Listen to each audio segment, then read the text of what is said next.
ಗೊತ್ತಿದ್ರೆ ಕಪ್ಪೆ ಮೊಟ್ಟೆ ಮೊದಲು ಏನು ಹಾಕ್ತಿಲ್ಲ ಮೊಟ್ಟೆ ಮೊಟ್ಟೆ ನಂತರ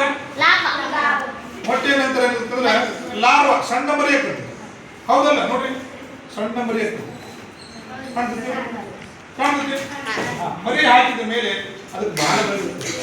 ಅದಾದ ಮೇಲೆ ನೆಕ್ಸ್ಟ್ ಕ್ಯಾಡ್ಪಲ್ ಅಂತ ಕರಿತೀವಿ ಕ್ಯಾಡ್ಪಲ್ ಯಾವಾಗ ಕರಿತೀವಿ ಹೊರಗಡೆ ಗಿಲ್ಸ್ ಬೀಳ್ತವೆ ಎಕ್ಸ್ಟರ್ನಲ್ ಗಿಲ್ಸ್ ಅಂತೀವಿ ಬೆಳವಣಿಗೆ ಆದ ಮೇಲೆ ಮುಂದೆ ಏನಾಗ್ತೈತಿ ಅಂತಂದ್ರೆ ಅದ್ರ ಒಳಗಡೆ ಏನ್ ಬೆಳಿತಾವೆ ಇಂಟೆಸ್ಟೈನ್ ಏನು ಕರಳುಗಳು ಬೆಳಿತಾವೆ ಏನ್ ಬೆಳಿತಾವೆ ಕರಳುಗಳು ನೋಡ್ರಿ ಕರಳುಗಳು ಬೆಳೆದಾವಿಲ್ಲ ಹೌದಾ ನೋಡ್ರಿ ಕರಳುಗಳು ಬೆಳೆದಾವಿಲ್ಲ ಹೌದಾ ಇಂಟೆಸ್ಟೈನ್ ಅಂತ ಕರಿತೀವಿ ಇಲ್ಲಿ ಕರೆಕ್ಟ್ ಕಾಣ್ತಾವ ಕರಳುಗಳು ಬೆಳವಣಿಗೆ ಆಗಿರ್ತಾವೆ ಕರಳುಗಳು ಬೆಳೆದ ನಂತರ ಟೂ ಲಿಂಬ್ಸ್ ಅಂದ್ರೆ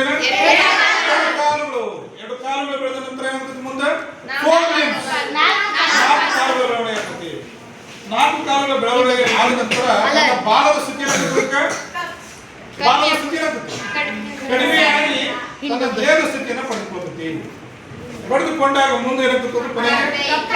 ಕಪ್ಪೆ ಅಡಲ್ಟ್ ಸ್ಟೇಜ್ ವಯಸ್ಕರವಾಗಿ ಬೆಳವಣಿಗೆ ಆಗ್ತದೆ ಹೀಗೆ ಕಪ್ಪೆ ಲಾರ್ವಾ ಸ್ಟೇಜ್ ನಂತರ ಅಡಲ್ಟ್ ಸ್ಟೇಜ್ ಅಂದ್ರೆ ನವಜಾತ ಶಿಶುವಿನಿಂದ ಹಿಡಿದು